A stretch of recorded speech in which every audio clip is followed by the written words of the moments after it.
નાથ, આ શું થઈ રહ્યું છે નાથ? ગોરા કેમ સંસાર છોડી રહ્યો છે? આ તો તમારી ઈચ્છાની વિરુદ્ધ થઈ રહ્યું છે. તમે સિદ્ધેશ્વર દ્વારા એને સંદેશો મોકલાવ્યો, પરંતુ એનો તો કોઈ અર્થ જ ના સર્યો. ઉપરથી એ તો સંન્યાસ તરફ વળી રહ્યો છે. હવે ઘડી આવી ગઈ છે નાથ, તમે જાઓ અને એને મળો. જાઓ નાથ, અને ગોરાને મળીને એને સંન્યાસ તરફ જતા રોકો. નાથ, હજુ શું વિચારી રહ્યા છો? તમને નથી લાગતું કે તમારે હવે તમારા ભક્તને પ્રત્યક્ષ રીતે મળવું જોઈએ? નાથ, તમારી ઈચ્છા હતી કે ગોરા પોતાની ભક્તિ દ્વારા સમાજનું કલ્યાણ કરે અને જનમાનસમાં એક ઉદાહરણ પૂરું પાડે કે ગૃહસ્થ રહીને પણ ભક્તિ કરી શકાય છે. પરંતુ જો એ સાંસારિક સંન્યાસ લેશે તો એ અશક્ય છે. આમાં તો ગોરાની ભાગેડુ વૃત્તિ દેખાઈ રહી છે, અને એનો સંસારથી દૂર જવાનો અભિગમ એના વ્યક્તિત્વને નિખારવાને બદલે એને નીચું લઈ જઈ રહ્યો છે. નાથ, ગોરા તમારી ભક્તિના પ્રેમમાં પડીને એની જવાબદારીથી દૂર ભાગી રહ્યો છે. એ ભૂલી રહ્યો છે કે બીજું પણ કોઈ છે જે એની ભક્તિ કરી રહ્યું છે. નાથ, સંસારમાં પડ્યા પછી સંસારને છોડવું એ તો ભક્તિનું અપમાન છે. તમે જાઓ અને એને સમજાવો કે એના ભાગ્યમાં ગૃહસ્થ જીવન લખાઈ ચૂક્યું છે. હવે એને એ જ દિશામાં આગળ વધવાની સાથે જ ધર્મ તરફ વળવાનું છે. કર્મને છોડીને ધર્મને એ નહીં અપનાવી શકે. નાથ, જુઓ, ગોરાની પત્ની તુલસી કેટલી આનંદિત છે. એ કેટલા હોજ સાથે રસોડામાં જઈને પકવાન બનાવી રહી છે, અને પકવાનની સાથે એના મનમાં સપનાઓ પણ પાકી રહ્યા છે, જેમાં એ ગોરા સાથેના નવા જીવનના શુભારંભની આશાઓ લઈને બેઠી છે. અને બીજી બાજુ ગોરા એ જ સપનાઓને તોડવાના અભરખા બનાવી રહ્યો છે. નાથ, એને તુલસીનું પણ વિચારવું જોઈએ ને. જે પ્રેમ કરે છે એને છોડવું તો અધર્મ છે. કંઈક કરો નાથ, નહીં તો ગોરાના જીવનમાં અનર્થ થઈ જશે.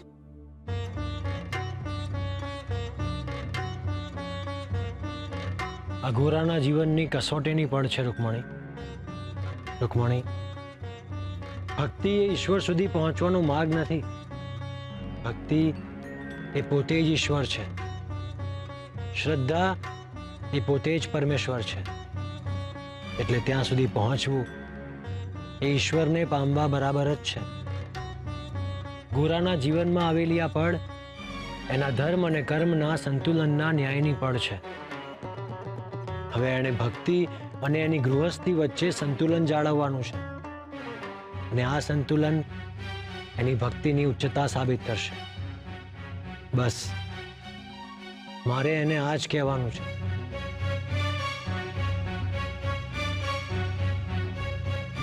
ભાઈબંધ, હું જાણું છું કે તું મને મળવા માટે વ્યાકુળ છે, પરંતુ ભાઈબંધ, મને પામવા માટેનો એકમાત્ર માર્ગ સંન્યાસ નથી, અને તારા માટે તો ક્યારેય નહીં.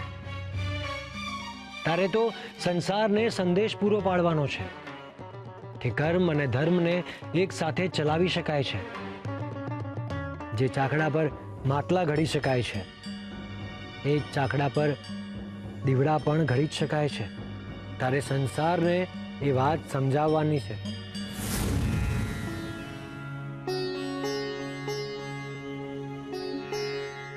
કઈ કામ હોય તો યાદ કરજો ભગતમાં.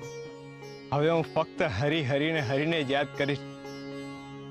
મારા જીવનનો એક જ ધ્યેય છે, મારો ગિરધર ગોપાળ. ભલે ભાઈ, જય શ્રી કૃષ્ણ. જય શ્રી કૃષ્ણ.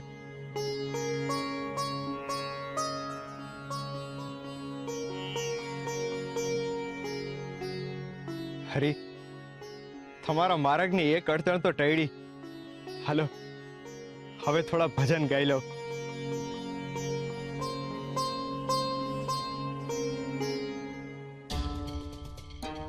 ગોરા ભગત,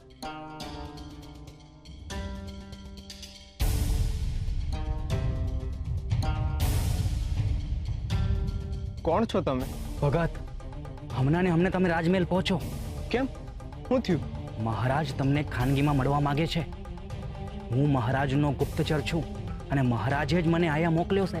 ખાનગીમાં એવું તો હું કામ પડ્યું હશે? ભાઈ હું તો ચિઠ્ઠીનો ચાકર છું. મહારાજે મને જે કહેવાનું કીધું એ તમારા સુધી પુગાડ્યું. ભાઈ અટાણે કેમનું મેળ પડશે? અટાણે તો મારે ભજન ગાવાનો સમય છે, હરિને યાદ કરવાની વેળા છે આ. અને ભાઈ પછી પણ થાય ને? ના, હવે તો પહેલા ને પછી ફક્ત હરી હરી ને હરી જ. ને આમે મને આ સંસારની બીજી કોઈ વસ્તુમાં રસ જ નથી. હવે સંસાર નહીં ભાઈ, હવે ફક્ત ધર્મનો સાર. સંસાર ત્યજવો છે મારે. ભગત, તમારે જે કરવું એ કરો, પણ એકવાર રાજાને મળી લ્યો. અમને ખૂબ જરૂરી કામ છે તમારું. અન્ય સ્થિતિ શું કામ હોય કોઈને? તમે મહારાજને કહી દેજો કે ગોરાએ સંસાર છોડી દીધો છે. મહારાજને નહીં ગમે. મને બહુ ભરો હાથે અહીંયા મોકલ્યો છે. તમે નહીં આવો તો એમના સન્માનને ઠેસ પહોંચશે. તમે એકવાર મળી લ્યો, તમારે જે કહેવું હોય એ મોડે મોડ કહી દો. તમે કેમ આટલો આગ્રહ કરી રહ્યા છો? એવું તો એમને શું કામ પડ્યું હશે? બચાવો મહારાજ, બચાવો મને. તમારા યુવરાજે મારું અપમાન કર્યું છે, મારા ઉપર કુદરતી નાખી છે. મને એની કેદમાંથી બચાવો મહારાજ, એની કેદમાંથી બચાવો. મારે ઘરે જવું છે મહારાજ, ઘરે જવું છે મહારાજ. મને મારી મદદ કરો મહારાજ. છોડી દો એને. બસ એકદમ ચૂપ. યુવરાજ છું, યુવરાજ. આ દિવાલો વચ્ચે અને રાજ્યમાં ફક્ત મારું જ ચાલે છે. મારી નજર તારા ઉપર પડી એ તારું સૌભાગ્ય છે મૂર્ખ છોકરી. તારી બુદ્ધિ પરથી મૂર્ખામીનું પડ ઉખાડ અને જો યુવરાજ, જે આવતીકાલનો મહારાજ છે એ તને પત્ની બનાવવા માંગે છે. આ મહેલની મહારાણી બનાવવા માંગે છે, મહારાણી. યુવરાજ, આ પાપ છે, અન્યાય છે. છોડી દો એ છોકરીને. આ છોકરી સાથે આવું વર્તન કરીને તમે તમારું પદ અને આ રાજ્યની પ્રતિષ્ઠા પર કલંક લગાવી રહ્યા છો. કેવું કલંક? હું એને પત્ની બનાવવા જઈ રહ્યો છું. એની પ્રતિષ્ઠાને વધારી રહ્યો છું. પરાણે પ્રેમ ના થાય યુવરાજ. એને પત્ની બનાવવી હોય ને તો માન પાન સાથે ને એની પરવાનગી સાથે એને પત્ની બનાવો. આમ બળજબરી કરવી ને એ અપરાધ છે. અપરાધ એ કરી રહી છે, મને વશ ન થવાનો. આવતીકાલના મહારાજની સામે નકારમાં મસ્તક ધુણાવી રહી છે. મારી સામે જે મસ્તક નહીં નમાવે એને હું કાપી નાખીશ. આ તમારો અહમ બોલી રહ્યો છે યુવરાજ. ના, આ મારી શક્તિ બોલે છે. મને જે ગમ્યું એ મારું છે, કારણ કે આ રાજ્ય મારું છે. અહીંયા બધા મારી ઈચ્છા અને મારી કૃપાથી જ રહી શકે છે પિતાશ્રી. મારો ઉપકાર છે બધા ઉપર. જેમ મેં આના બાપ ઉપર કર્યો ઉપકાર એને છોડીને, તો એના બદલામાં મને જે જોઈએ એ એને આપવું જ પડે ને પિતાશ્રી. પતન તરફ જઈ રહ્યા છો યુવરાજ. સ્ત્રી તો લક્ષ્મીનો અવતાર હોય છે અને લક્ષ્મીની આવી બદનામી સર્વનાશ તરફ લઈ જશે તમને અને આ રાજ્યને, બંનેને. મને ડરાવી રહ્યા છો પિતાશ્રી? કોણ કરશે મારો સર્વનાશ? આ છોકરી કરશે મારો સર્વનાશ. અરે આને તો હું મારી દાસી બનાવીને રાખીશ, મારી મરજીનું રમકડું બનાવીને રાખીશ. કોઈ કાંઈ નહીં કરી શકે.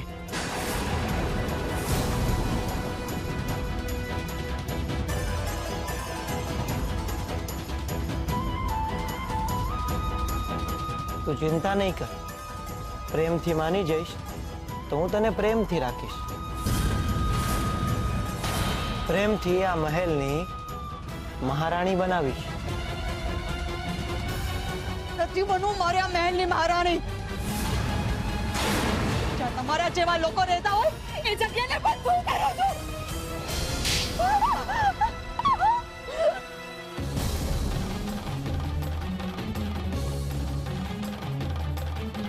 મહારાજ હા શું થઈ રહ્યું છે? સારું થયું ગોરા ભગત તમે આવી ગયા. અમારો દીકરો હાથમાંથી નીકળી ગયો છે. અહંકાર એના મનમાંથી ઉભરાઈ રહ્યો છે અને અન્યાય અને અનર્થની બધી સીમાઓ એ પાર કરી રહ્યો છે. ગોરા ભગત હવે તમે જ એને સમજાવો, એને જ્ઞાન આપો અને સાચો માર્ગ બતાવો. એક પણ શબ્દ નથી સાંભળવો મારે. આ મારો શિકાર છે અને આને હું જ સિદ્ધિ કરીશ. સિપાહીઓ જાઓ, એને લઈ જાઓ કારાવાસમાં. જ્યાં સુધી આની શાન ઠેકાણે ન આવે ત્યાં સુધી એને કારાવાસમાં રાખો. ભૂખ અને તરસની પીડા જેને સમજણ આપશે ત્યાં સુધી હું બીજાની શાન ઠેકાણે લાવું છું. નહીં નહીં મહારાજ, લઈ જાઓ અને નહીં મહારાજ, મહારાજ બચાવો, નહીં બચાવો મહારાજ, બચાવો મહારાજ, બચાવો મહારાજ, મહારાજ. તું મને શિખામણ આપીશ? બહુ શોખ છે તને ભગત વેડા કરવાના. પોતાની જાતને વધારે પડતો જ જ્ઞાની સમજે છે તું. તમે ખોટું સમજી રહ્યા છો યુવરાજ. હું અહીંયા કઈ સામે ચાલી ન થયો. તો કોણે બોલાવ્યો છે તને?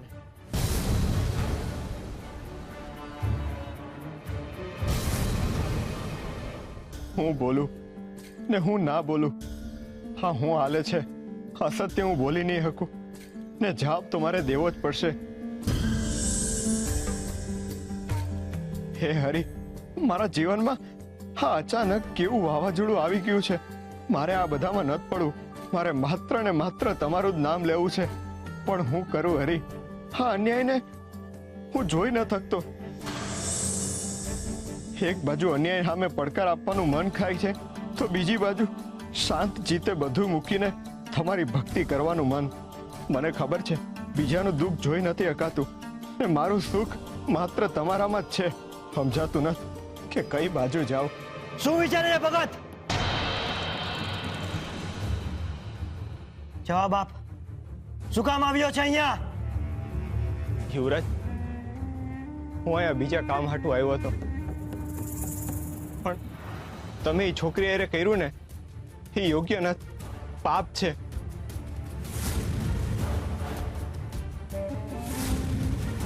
માફ કરજો યુવરાજ, પણ મારાથી જોવાનું નહીં.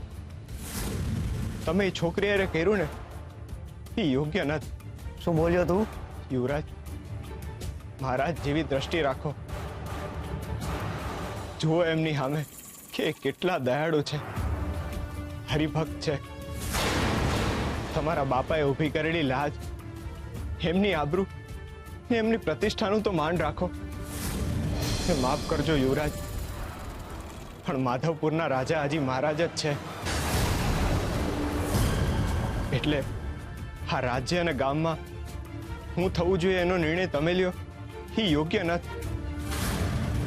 ઉપરથી તમારે એમના નિર્ણયનું માન રાખવું જોઈએ, એમની આજ્ઞા માનવી જોઈએ. યુવરાજ, મારું માનો ને આ છોકરીને છોડી દો. કોઈને પીડા આપવી એ તો પાપ છે ને પરાણે કરેલી પ્રીત ને ભક્તિ બે નકામા છે. હટ કરીને હરી ન મળે. એને મેળવવા હાટું તો એને રીઝવવા પડે. આ છોકરીને છોડી દો યુવરાજ. હા યુવરાજ, હું તમને આદેશ આપું છું કે તમે હમણાં ને હમણાં એ છોકરીને છોડી દો. શું તમે મને હુકમ કરો છો પિતાશ્રી? હું આ રાજ્યનો રાજા છું, એટલે એક બાપ તરીકે નહીં, આ રાજ્યના મહારાજા તરીકે તમને આદેશ આપું છું કે એ છોકરીને છોડી દો. નહીં તો એનું પરિણામ સારું નહીં આવે. હું મારી પ્રજાને પ્રેમ કરું છું પ્રજા એ રાજાની દાસ નથી હોતી, એ રાજાની જવાબદારી હોય છે યુવરાજ. પ્રજાનું રક્ષણ કરવું એ રાજાની પહેલી ફરજ છે. પ્રજાનું રક્ષણ કરવાની જગ્યાએ પ્રજાનું ભક્ષણ કરી રહ્યા છો યુવરાજ. તમારે રાજા બનવું છે ને, તો રાજા બનતા પહેલા એક સારા માણસ બનતા શીખો, જેની અંદર પ્રેમ, દયા, ઉદારતા અને કરુણા નથી હોતી ને, એ રાજા બનવાને યોગ્ય નથી યુવરાજ. જે મનમાં હરીને રાખે અને ન્યાયપ્રિય જીવન જીવે ને, એ જ રાજા સાચો અધિકારી છે એના પદ માટે. એ સિવાયના રાજા તો માત્ર કહેવાના રાજા હોય છે, પણ પ્રજાને મન, એનું માન માત્ર 2 કોડીનું હોય છે યુવરાજ. તમારા જેવા સ્વાર્થી અને ક્રૂર રાજાને પ્રજા સદાયને માટે ધુત્કારે છે યુવરાજ.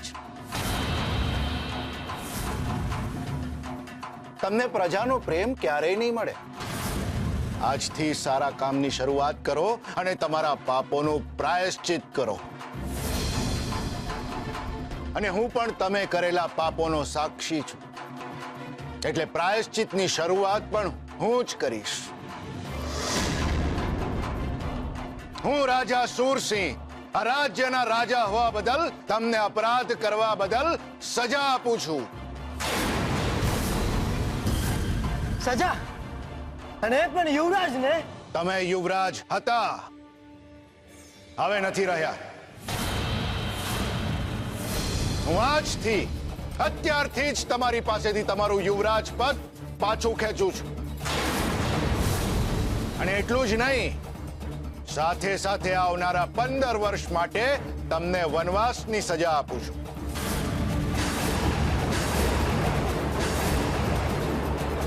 આ રાજ્યમાં અને આ ગામમાં તમારા જેવા પાપી અને અન્યાયી વ્યક્તિ માટે કોઈ જગ્યા નથી યુવરાજ. વનવાસમાં તમારે એક સામાન્ય માનવીની જેમ જ જીવન જીવવું પડશે યુવરાજ. યુવરાજને તો શું, એક માનવીને મળે એવી સુવિધાઓ પણ તમને નહીં મળે. આ જ છે તમારા અપરાધની સજા.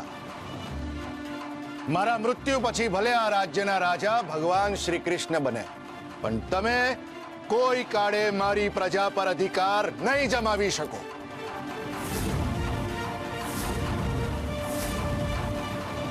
આ શું કર્યું પિતાશ્રી તમે? તમારા એકના એક દીકરા પાસેથી યુવરાજ પદ પાછું ખેંચી લીધું તમે. મારા પ્રેમનું આ મૂલ્ય આપ્યું તમે.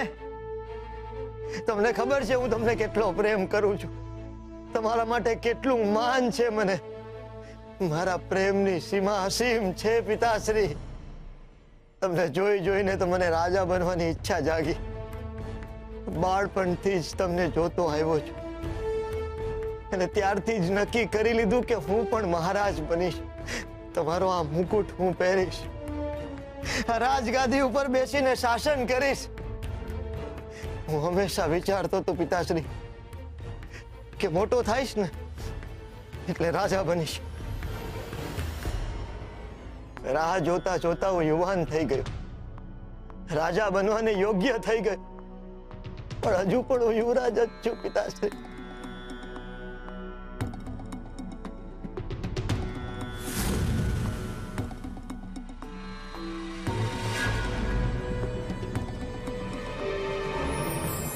સંન્યાસ, ઘર છોડવું, સમાજ છોડવો, સંસાર છોડવો, એનો અર્થ લોકોની દ્રષ્ટિએ થતો હોય છે સંન્યાસ લેવો. પરંતુ સંન્યાસ લેવો એટલે કંઈ છોડવું નહીં, પરંતુ જે છે એને વધારે મજબૂત રીતે પકડવું. સાચો સંન્યાસ એટલે પોતાને મળેલી સંપૂર્ણપણે નિભાવવી. ગૃહસ્થ વ્યક્તિ પણ જો પોતાને મળેલી જવાબદારીઓને સ્વીકારીને સમજણપૂર્વક નિભાવે તો એ પણ સંન્યાસ જ છે. ઈશ્વરને પામવા માટે જે છે એને છોડવું એ અજ્ઞાન છે. હું તો દરેકના હૃદયમાં છું. મને પામવા માટે કંઈ છોડવાની જરૂર નથી. હું એનો જ છું જે બધાનો છે. અને જો સંન્યાસ લેવો જ હોય તો ભાગવાની વૃત્તિથી લેવો જોઈએ. કારણ કે જ્યારે એ વૃત્તિનો સંન્યાસ લેવામાં આવે છે ત્યારે ઈશ્વરને શોધવા ભાગવું નથી પડતું.